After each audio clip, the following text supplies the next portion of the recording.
Hello and welcome back to another episode of The Vegan View. This week we have my friend Asher Brown. He is a director, producer. He's the founder of Pollution Studios and the co-founder of Switch for Good. And as I like to call him, the vegan Great Gatsby, because he would throw the best parties ever at his studio in LA. And he was like, definitely with the best vegan food, everything. Yeah. And people would show up and they wouldn't even know Asher, but they would be like, yeah, like, so who owns this? I'm like, Asher. I'm like, I don't know an Asher. And they would just be there. So kind of like in Gatsby, like no one knows. He just wanted to go to the parties. And then there he was. You would kind of see him out of the corner of your eye, Asher running around doing Gatsby things.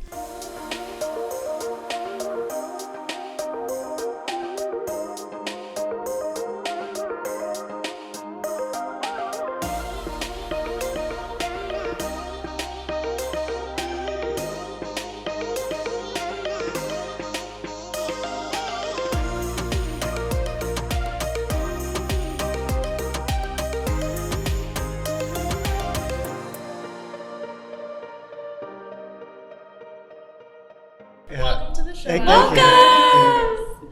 We're so excited to have you, and you've been vegan for a while, so I would love to hear about how you came to veganism, what your journey was like, and a little bit about yourself too, like where are you from and things like that. Yeah, so I've had a few steps in my journey. I stopped eating meat when I was 9 years old. Wow. And my mom cried because she thought I was going to die. It was very sweet. So I support you, but there's no information about this. I can only assume you're gonna die in a trance. You're gonna pass away. So I was a vegetarian for a while, but very kind of reserved. And I'm so sorry that I can't eat what you're eating. Mm-hmm. And then I became a vegan in my early 20s because somebody said, "Hey, do you know about eggs and dairy?" And I was like, "Oh, I think I do." No, I didn't. Mm-hmm. Yeah. And then maybe 15 years ago, I became a very loud vegan. And that was sort of the last step in my journey. I'm not apologetic that you don't have vegan things in your restaurant. I'm just going to be really clear about what I need. Oh my God, I love that. Yeah, that is quite the journey. And we talked about that earlier today too, how, when you're a new vegan versus when you've been vegan for so many years, there is this kind of transformation you go through where you kind of go on your own journey. And going back to when you were 9 years old, what was it about, what drew you to vegetarianism at least? What was that connection like? So I met a vegetarian. Oh, okay. Yeah, and I didn't realize that was a thing that people did. Yeah. And, it wasn't very complicated. I wouldn't want a cow to eat me. Yeah. So I'm not going to eat a cow. Yeah. I'm very fortunate that there are a lot of things that I can eat that don't involve animals. Yeah. That's amazing. I think it's amazing too that even though your mom was scared to death that you were gonna die, that she's still supported you.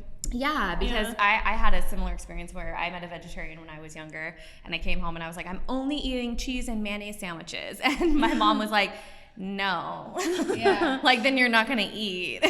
So it's just nice to hear that you had that space to at least explore that and lead you to where you are today, which is you're doing so many amazing things with your activism. Oh, thank you. Yeah. Thank you, and hi, Mom. Hi, Asher's mom. He's alive. Where's your mom today? Is your mom vegan? So my mom and dad they're on a journey. Mm-hmm. So they, on a long enough timeline, will get to veganism. Every year they get a little closer. Wow. That's awesome. When I'm home, all the meals are vegan. That's amazing. Yeah. When I'm not home, they want to be healthy, so they primarily eat plant-based also. Okay. That's awesome. I do think it takes some time, and that's the important thing is that efforts are being made, and that when you are home, they are conscious of making sure that everything's vegan. That's really nice and special. And then I've been teaching my mom the most important part of veganism, which is taking pictures of your food. You must always everything you eat. You have to tell everyone. It's the opposite of Fight Club. You have to tell everyone about your food and about veganism. Yeah. I think I was like that before being vegan, but you're right. There's something about being vegan where you're like, I have to show everybody how delicious this looks. I know. Exactly. So when people are like, what do you eat? I'm like, well that's activism. Yeah. When I was 9, there were no examples of people eating vegan food, and so my mom thought nobody can do this. And now, mom's like, hey, where do you get your protein? To show them Nimai Delgado and all these amazing athletes. Look, here's pictures, and I can normalize it to my parents. I can normalize it. I have friends who when I went vegan, they laughed and they said, that's ridiculous. Guys eat meat. And then they had kids and they're like, hey, so how does this vegan thing work? Because I really care about this now. And I think me just posting about my food very non-aggressively showed them that when you're ready, I'm here to talk about it. Yeah. I love that. So when you were growing up, I'm assuming that you were probably one of the only vegetarians and then vegans because things were just not as common. It just wasn't as common as it is today. What was that like socially for you, interacting with people? Like, did you find that you were challenged a lot? Did people make fun of you ever? Yeah, it was really hard. Food is such a wonderful communal thing. Yeah. It's so cultural, and everybody's sitting down for this wonderful meal together, whether it's a family meal or friends. And you're like, oh no, I'm not doing that.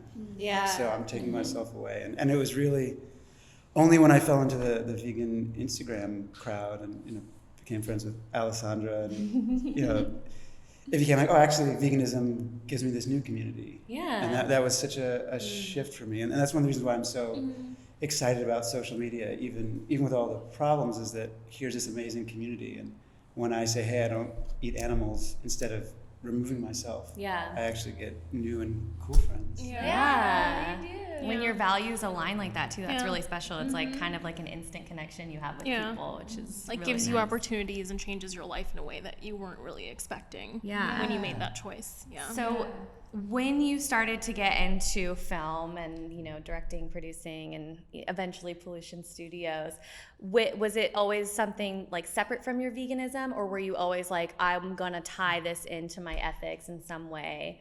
Because I think it's really great that like what you do is so aligned with your ethics. But I would love to know the journey of that. Was it always like that? Yeah, so it started off separately. I came up as an indie filmmaker, content creator, want to make things. I was working on big TV shows during the day, and then at night shooting things with my friends. And cool. I just had this really amazing community, and we were shooting short films, music videos, commercials for whatever company would hire us. And there was this idea that 80% of what we're doing is logistical. You need to get a space to shoot, you need a crew, you need some equipment, and we were spending all the time on the logistical and not on the creative.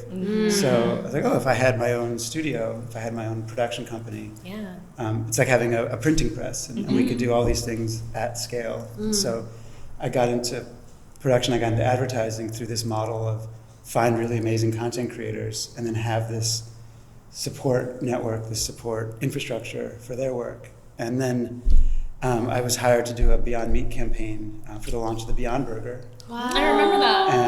And I was like, oh, like all these things we're doing in the mainstream advertising world, like what if we brought that to the vegan space? And I don't know if y'all are old enough to remember when like vegan brands had awful logos and the pictures were bad and there was just no presentation. There were they didn't work with creators. And I remember Daya when it first came out and it was like sticking to your mouth and it was like this new thing and I was trying to convince myself that I loved it. It's come a long way. I love it. It's actually my favorite cheese. Yeah, I have a soft spot for them because they've been around forever and like they really changed it up, and like now like after it cools it's still soft. Remember when it was really hard? You'd have to eat it really, really fast otherwise. Exactly. They've evolved for sure, and like you said, it's like I do remember going to the grocery store and it's like even the branding for some of the vegan brands just weren't jumping out. They weren't appealing. And now you go and sometimes in some grocery stores in the meat section will be Beyond and Impossible. And I love that. Branding is like in your face and it looks so appealing and it looks better than like the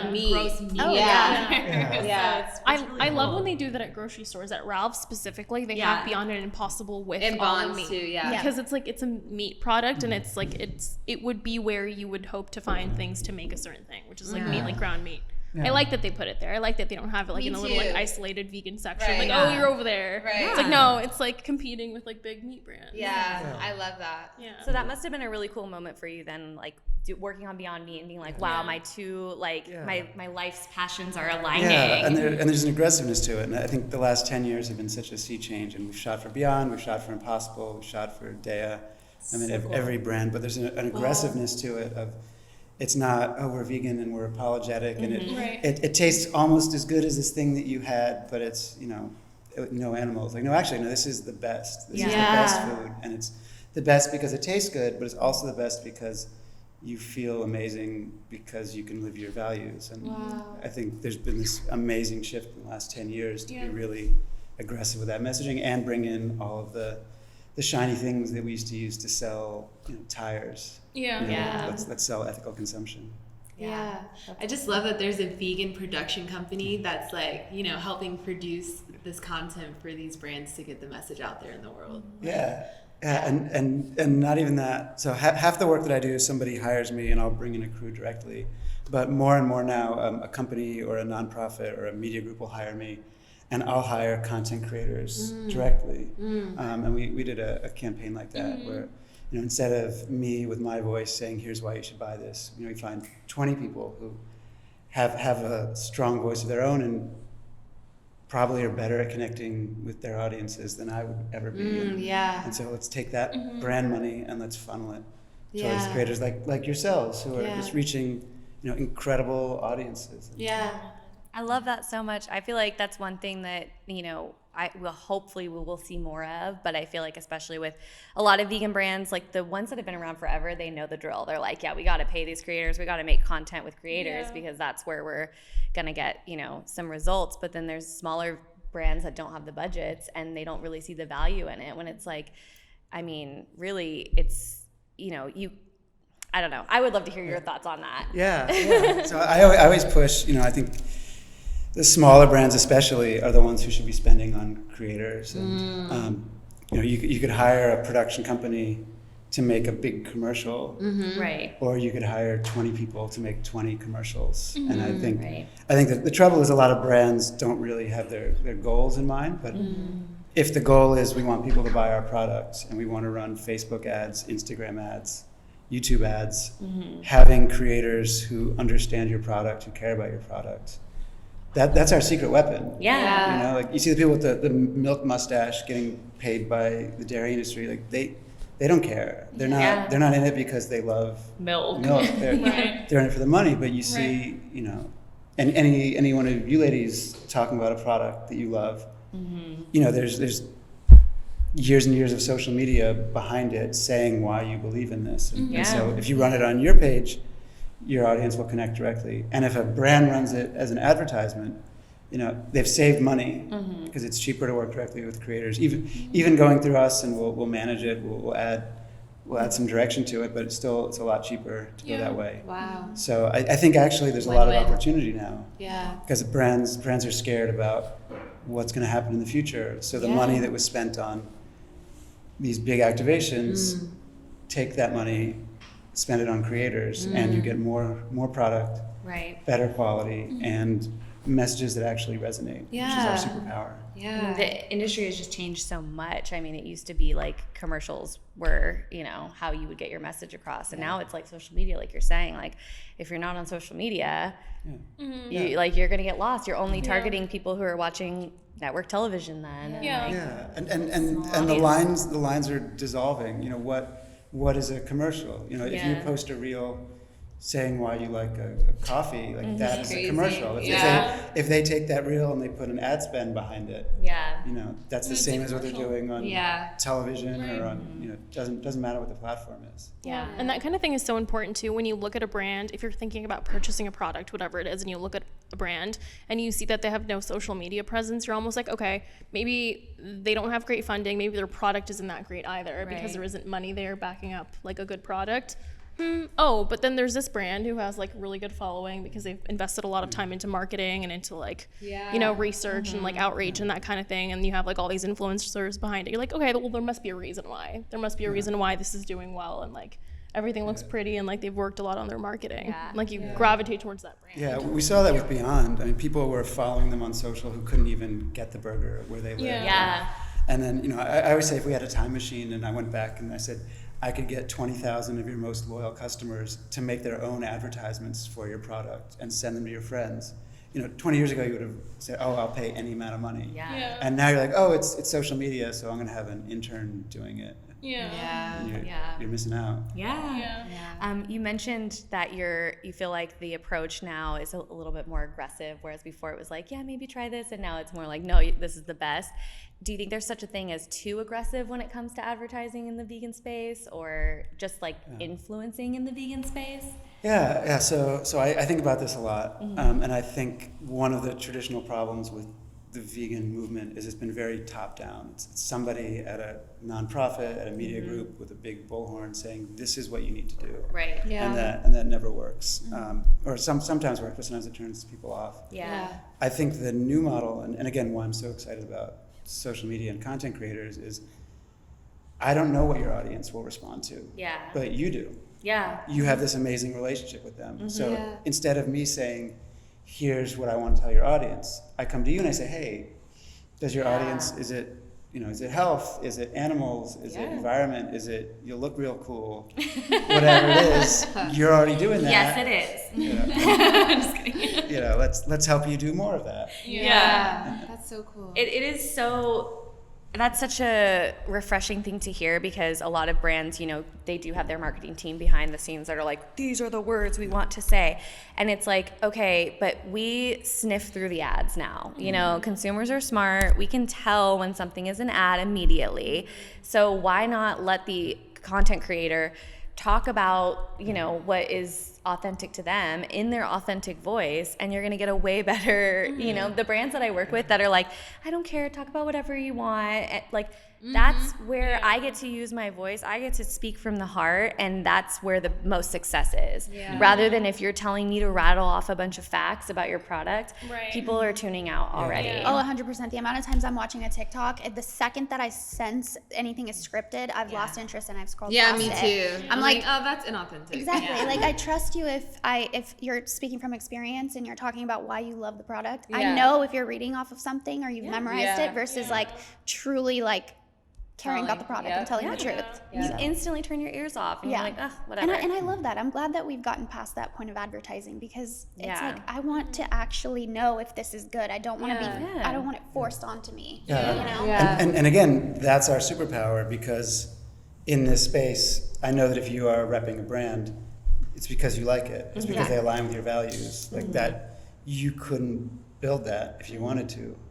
And so it makes your endorsement so much more real, so much more genuine. You're saying what you believe in. So off camera, you said that you're on an anti-influencer campaign. So what does that mean? Because we've been talking a lot about influencing and content creation. Like, what does that mean? Tell us a little bit more. Yeah. So an influencer, and I have a lot of friends who call themselves influencers. Right. It's fine. It's about how many people are following you. Right. And it's not about what those people are doing. You could have 1 million robots following you, and you could be an influencer. I like the term impactor. That's really where we put our money and our time. Like, I don't care how many people are following you. I care who is taking action because of what you're saying. And you could be a high school kid, and 2 people in your class could change what they're eating because of something you posted. And I want to celebrate that. And I think shows like this are so important, because you have such an amazing relationship with your audience that it's not just like, oh, I'm scrolling and it's something that I'm sort of paying attention to. It's people are really changing. They're really taking actions. And I think as a movement, first off, and then as sort of a wider society, if we really prioritized those content creators who had an impact, then I think we'd be treating things very differently. I love that so much, because exactly. Influencer, so many brands are caught up with the numbers, and that's what influencer is kind of. What qualifies you as an influencer? It's like, how many followers do you have? That's what people in their brain qualify as an influencer. But you're so right. It's really about that relationship. And when you have, especially in the vegan space, when you have such a niche audience, I mean, that's really, really special. That especially if you're a brand that's trying to find vegans, I mean, it doesn't get more niche than that. And especially because it's ethics based. It's not like, I'm keto because I want to be skinny. It's like it's in our hearts and souls. It's so deep within our blood. We live every day waking up and eat, sleep, breathe this lifestyle, it's a little bit different, you know? So I think our viewers and our audience have like a different kind of connection with us, and we have a different connection with them because they trust us and we trust them, and we're, you know, even if we've never seen each other face to face, like we have this instant connection with each other. Because we're like in this together. For the greater good. It's more than just marketing, you know, and like working with brands and stuff. It's like, you know, capitalism, you could like go on and on about that. It's a whole other conversation.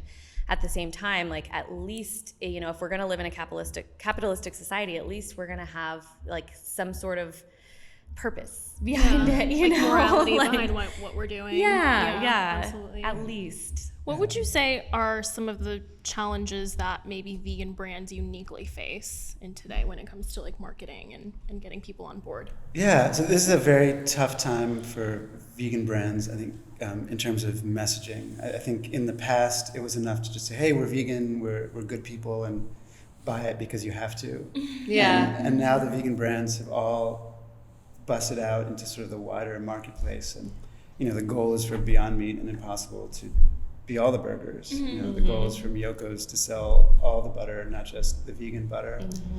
So there's this challenge that everyone's facing of how much to embrace the vegan audience, and how much to embrace the people who are like, I would never eat vegan, but I like this Impossible burger. Which reminds me of that Oatly incident, where they were trying to target the non-vegan community, and I think a lot of us were upset because, you know, we were their base. It's like, we've always been your base. We've always been the ones that support you, not just like, oh, I'm gonna try out milk, the ones that are buying your things like every 4 days. And I like that they were trying, I love that vegan brands are trying to appeal to people who aren't vegan, because I mean, we're already there, you know, we're trying to reduce the harm, stop killing animals, but the way they went about it, like it's very vegan, the message. It's a fine line, right? It's a fine line, like still trying to get this new target audience that ultimately is going to take your brand from being like a vegan brand to just like a major brand, and like insulting vegans. And I think vegans are your ride or die. Exactly. You know, if you're, we got you to where you are. and we'll get you to the next place. Like, Exactly. Who's taking pictures of their food? Right. And saying, you know, Like people, like non-vegans will like buy Oatly, but like we're the ones like posting about it. Like we're the ones like amping you up. Like, we're the ones going you. to the cafes or whatever and asking for it, and like, you know, we're the ones promoting it and telling people like, oh, you don't like oat milk? What about Oatly? Have you tried Oatly? Like we're the ones like you're not gonna like non-vegans aren't doing that kind of like Exactly. We're also the ones that never hesitated. The second we heard about something vegan, we were like in the store do it. ready to get it. Yeah. Whereas other people are waiting to like hear about it first. right. Yeah. What's that? So I always play this game with brands, like, let's pretend you had to do this from scratch. You know, how much would you have to pay my agency to get 10,000 people going into stores and asking for your product? You know, how much would we have to pay content creators to get 20,000 posts showing how we can use your product in it? It's a lot of money. So let's, at the very least, and this goes for nonprofits also, I think nonprofits do this more than anybody, let's at the very least put value on the activism that's happening on our behalfs. Say thank you creators for doing this. Because I do think like the sad reality of this space is that when you do go vegan, the opportunities kind of dwindle. And so I think there's a lot of creators out there that are vegan under the radar because they're afraid of losing sponsorships. And that's so disappointing. But I wish that, I wish there was more correlation with like the opportunities and the pay with vegan brands, and then maybe more bigger content creators would be, interested. And from a brand point of view, like, what an amazing opportunity. Like, I've done campaigns with major celebrities who are just like, oh, I'm so excited to talk about vegan stuff. But, That's awesome. you know, there's always a vegan discount when you're working with vegan creators. There's always like more passion, more promotion, more of all these things.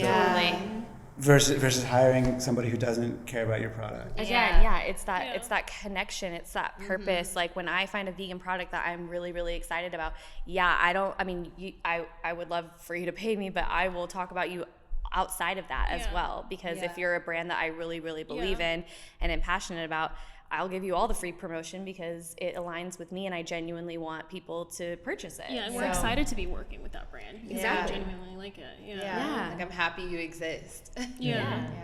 It's beautiful, and I'm just so grateful that you're in that space and cultivating it. Have you ever had a brand that's reached out that's not vegan, that's like, I want to pay you like a ton of money, and then you had to like come up with a ethical dilemma?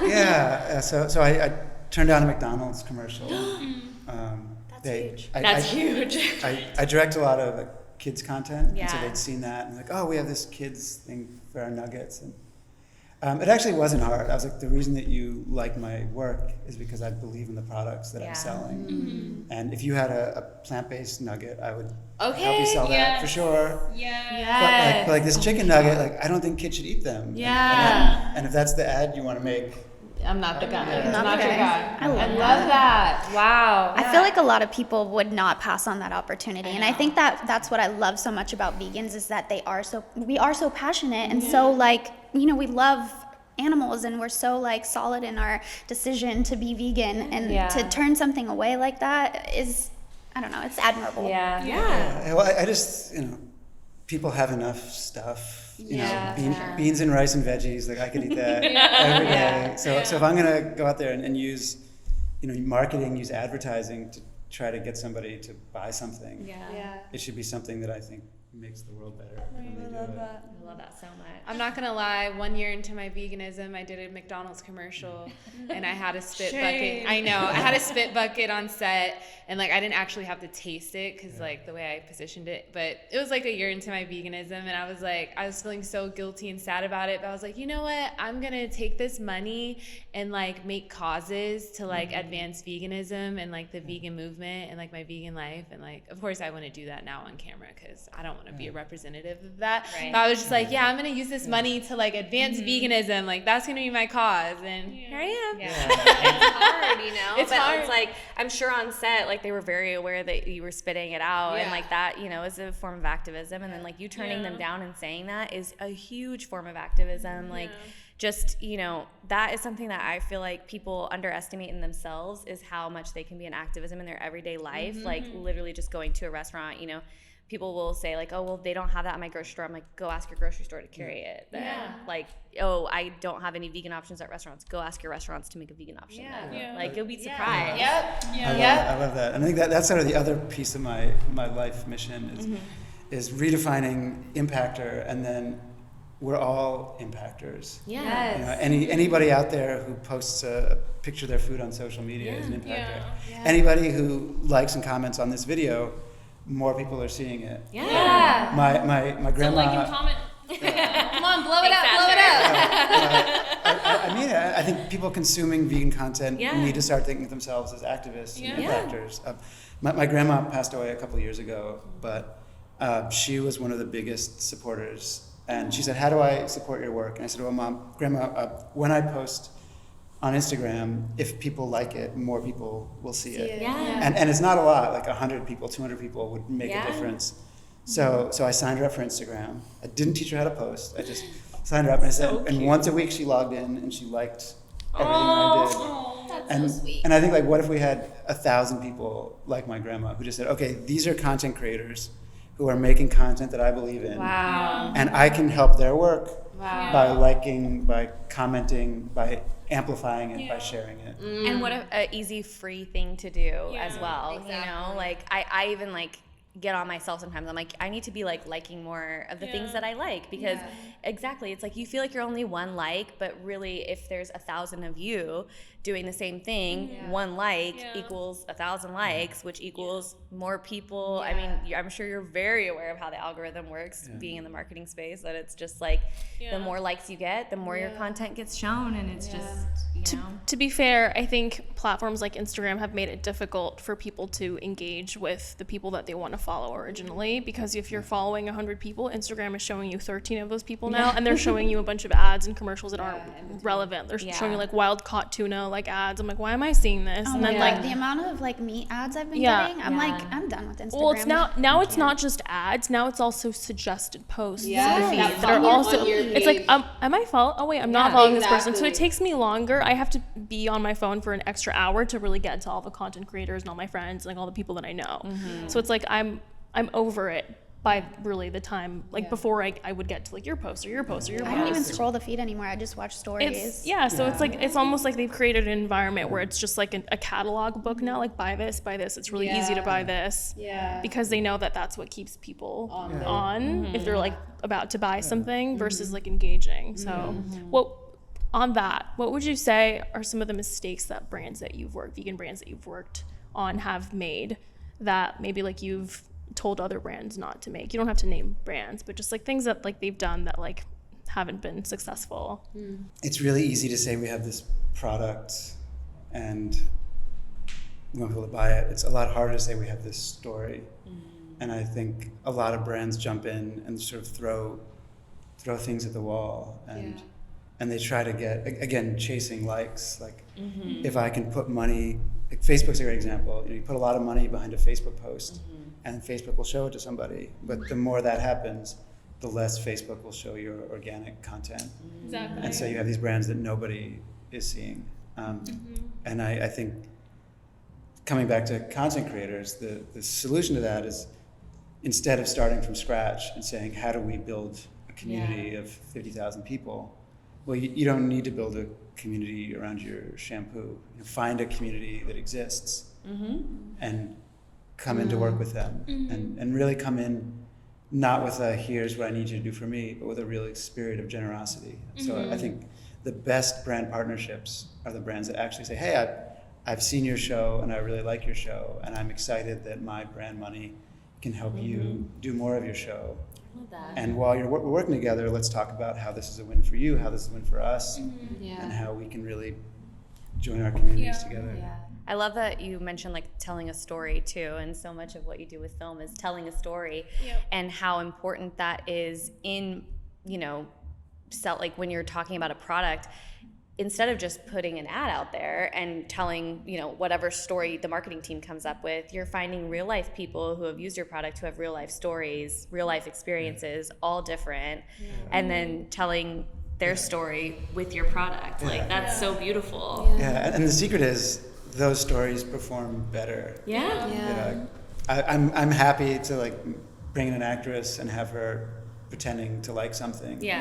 But when you're looking at it on your phone, as y'all were saying, like that's not real. Right. So having a real person, giving them a little bit of guidelines, but then letting them tell their real story. When I see someone famous on my feed, as a suggested post, of course, and they're holding a product, like anything, the only thing I think about is, I wonder how much they were paid to do this. I'm not thinking, I wonder if they like it. I wonder how much she uses it. Oh yeah, her hair does look nice. I wonder if she uses it. No, I'm just thinking, wonder how much she was paid to pose with this thing, because it does not look like she uses this. My immediate thought is, I doubt they ever use this product. That's my immediate thought. Jennifer Aniston and Aveeno, I'm like, there is no way. There is no way Jennifer Aniston is using Aveeno that you can buy at Target. She's using La Mer. Like, let's be honest. And I know that too, just from being on set and like doing like makeup campaigns and stuff like that for like, certain brands, and like they're not putting that brand on my face. I knew it. Like, I always or wondered maybe they are, but they're also adding some Armani or some high end on top. Like, I've gone through that so many times where it's like, I don't even trust. There have been a couple though. So I definitely feel that way when I see celebs like that. I would flip it when I see content creators, when I see my friends holding a product. Like, I'm super excited. Like, number one, like, I want to know what the brands are that they care about. And then number two, I want them to get paid. Like that's great. So I always, like they said, I don't always see everybody's post, but if I see someone's post and they're like, hey, I've got this company that's supporting me, I always comment. I'm like, oh, this company sounds great. I want to hear more about it. Absolutely.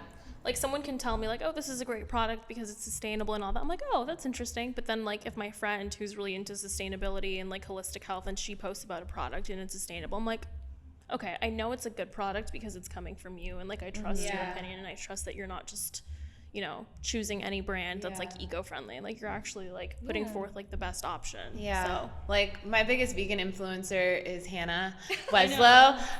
But like, in her like Amazon marketplace, it's like, okay, she gets something from this. Like, let me see what's on there to support, because Hannah works hard. you if I find like a new makeup brand and I see that like Hannah or Malina's already following it, I'm like, oh, okay. Yeah, so, like, it they must be like trusted. It made me trust it. Or if I find a new one and I'm like, I wonder why they're not following it. Are they not really cruelty free? Yeah. Do they just not know about it yet? Exactly. Like what? Why? Yep. Why is this a thing? Yep. That's so funny that you say that because most of the stuff that I own is like from a swipe up on one of my friends that like posted it and tagged it. I'm like instantly trust it, or I message them and I'm like, tell me more. But celebrities, forget it. So that's like, the power, brand. Yeah. That's the power of the real people. Right. And the tell me more is huge because a brand's not paying you for that. Right. That's just something that you're bringing. Like, I care about this product so much that I'm going to talk about it. Yeah. Yep. Exactly. And I love that you say you want to see your friends get paid too, because I think that's something that like we're really conscious of with the brands that we buy, of course, like especially as vegans, we're like, I want to make sure that they're cruelty free. I want to make sure they're vegan. Like I want to make sure my money's going to a good place. But the same thing with like content creators. Why do we not want the content creators that are pushing good causes to get paid? Exactly. Like we should be rooting for every single vegan content creator that gets a paid partnership, because that money is going towards somebody who's spreading an amazing message and changing the world. Exactly. And it's offering more opportunities for all of us too. Yeah, you know, because the brands are like, oh, this is working. Okay, I'm gonna keep putting my money here. Yeah. Yeah, that's the same way I feel about like, eating at vegan restaurants. It's like if I'm going to take my money, if I'm going to take my attention, take my time, I want to give it to somebody who's really working hard for this. Yeah, I mean, it breaks my heart. We've had a few vegan restaurants close down in my neighborhood in LA, and I'm just like, no. And then I feel guilty. I'm like, I should have eaten there more. I should have you know, that one day I went to Chipotle, I should have gone there. So yeah, I feel the exact same way, that like there's so much we can do to support our community and build each other up and just make this movement even more powerful. We're all impactors. Yeah. We're all working together. Yes. The more strategic, the more professional, the better it will do. So let's not pretend that we're just like, oh, I thought that was cool and I'm posting on my phone. Like, no, we're trying to overthrow the food system. Making an impact. Wow. And I do think that sometimes, you know, companies, when they try to appeal to the masses and like go outside of just the vegan community, like I think I've told this story before, but I went to a Just Egg event and they were serving Just Egg wrapped in bacon. I was there. Yeah. It was like a little piece of bacon hidden inside. Yeah. So you didn't know. And I was like, so everything's vegan, right? Yeah. And they had like one vegan option and it was like not that tasty. And I was just like, I felt betrayed.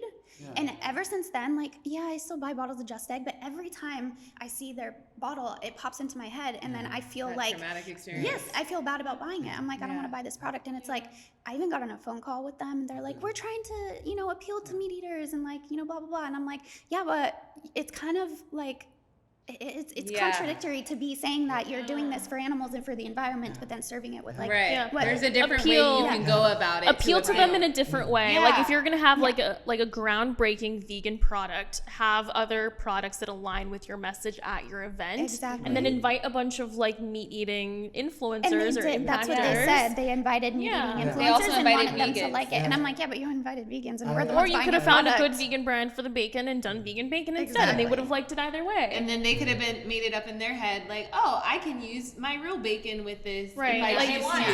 Right. Like you have to like let people have an imagination of their own. Like if they like really didn't like the vegan bacon, like they could have gone home and like made, but like align. I think there should be like an alignment always, like with your message. Like otherwise, like why do you have a vegan egg company if you're supporting the industry? So I was at that event and I actually slapped a sandwich out of Tabitha Brown's hand. Stop! You're like, don't touch it. Yeah. Don't eat the food here. And then we're all running around like, don't eat the food. Don't eat the food. Oh my God, that's so traumatic. I was at what was it, Expo West, and God, I'm like blank. I think it was Impossible. With the cheese, right? Yeah, they had real cheese in their meatballs in their little like I saw people posting I don't remember what it was. It was traumatic. I blocked it out. But I remember we ate it, and then a vegan came up to us and was like, oh yeah, just so you guys know, Impossible Food has real cheese. And we walked back over to the booth and we were like, is there real cheese in this? And we had asked them too. We were like, this is vegan, right? At least tell people. Yeah. And they're like, yeah, it's vegan. And then they were like, oh, we're so sorry. And I'm like, dude, like, and it also trickles down to like the people who are working, like, you know, below. Yeah. You know, like people need to know what's and going it's on. not And like that's, it's like, not like these brands, you know, I don't want to like hate on these brands, because obviously we all It's just Yeah. like one We love them, specific we eat encounter. them, Yes. Yeah. but Yeah. it's But just there needs like, to be more responsibility, Yeah. and you need to arm the people that are like at the front line and that Yeah. are serving the food with the knowledge, because if they don't know, that's also not their fault. Right. Like if they're Or not the vegan marketing people, and they're just like whoever it making is. stuff that they're given, like it's not Yeah. their fault, and like they don't know. A lot of people don't know. Exactly. Yeah. But yeah, like you said, like it's a responsibility. Like you're taking on this responsibility. Yes. You're trying to sell this product. Yes. And to me, them being greedy and trying to appeal to more people just turned me off of it. And I just think that sometimes trying to be greedy, it just It costs just you in doesn't. the It just end. doesn't make sense. If you have a gluten-free bread, why would you pair it with something not gluten-free Exactly. and then Yeah. offer it to celiacs? Exactly. It's like, oh, we want to appeal to people who aren't gluten-free. I get but that. you have a but you gluten-free can do it product. a different way. Yeah. Make everything Everything gluten-free. Yeah. Yeah. Oh my God, I love that you were slapping food out of people's Yeah. faces. What a failure. yeah. Somebody actually was running to the bathroom to throw up, and the PR person was like, "How did you like the food?" That's horrible. I really hope they learned from that huge I'm mistake. sure, yeah. That's not okay, especially inviting vegans there. Yeah. Yeah, and then the flip side is, you know, a brand like Miyoko's. Like she has vegan tattooed on her arm. Up in their headquarters, they have a cafeteria, and everything's vegan, and you just feel like such like a warm, safe space. Yeah. That is really special. I root for her so hard, and just like everything that she's done in the space. She really is somebody who is like truly an activist through her work. And it's beautiful. the best vegan I'm cheese. It's and so good. her products are changing the industry, like with like, either like legal battles or just like by selling like different kinds of cheese. Like she's changing. I mean, you the know whole you're industry. succeeding if people are suing you. Yeah, So exactly. Yes. Yeah, if people are upset, you're winning. If I can plug, we just launched a YouTube channel with Yes. her called the Vegan Butter Channel. Yes. So it's all chefs, all vegan, all Oh butter. wow, checking that out. And she has a cooking show called the Vegan Butter Academy. Oh my god. Miyoko and then a few other really high-end chefs teaches just like amazing, fancy techniques that honestly, like, I didn't think I could do anymore. Like I was like, okay, I'm vegan, so this will just be a thing that I'm never. Right. Yeah. And now with her butter, you Wow. can cook these things, and Do you think you've become a better chef just working on that? I eat better for sure. For sure. You reap the benefits. Every time my friends make a cookbook, I buy it. So I have more cookbooks than anybody, and the food that I eat is like stew. Yeah. Yeah. Love that. It's very simple. Speaking of food, because I'm sure we could talk forever, and we would. We do like to round out each episode by asking our guests what their one last meal would be. If you had one last meal on earth, what would it be? Your perfect vegan meal. So my mom makes these cookies. They are oatmeal chocolate chip with nuts in it. She gets this like 20-pound block of chocolate, chisels it down. Started off as a non-vegan recipe, and then we veganized it. And over maybe 10 years, we'd be doing like small batch testing.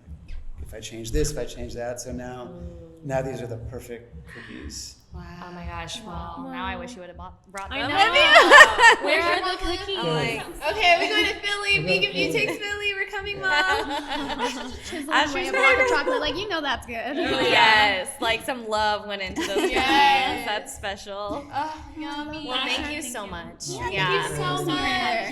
This Yes. is awesome. We loved having you. Yeah, and thank you for the work y'all do. This is so important. Thank you. We're just trying to make our impact. Impact. You guys are making an impact. Yeah. Comment down below and let us know in what ways you feel like you make an impact in the vegan movement. We would love to know. Or even if you're not vegan, in ways that you make impact in your life to others. Because I feel like that's a really interesting topic. Yeah. And we will link Asher's social media in the description box down below. So definitely go give him a follow. Check out Pollution Studios and all the amazing work that they are doing.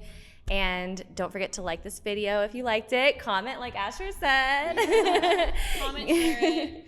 Follow, Everywhere. All the things. follow us on Instagram, TikTok, subscribe to this channel, and we will see you guys next week for another episode of The Vegan View. Bye. Thank you.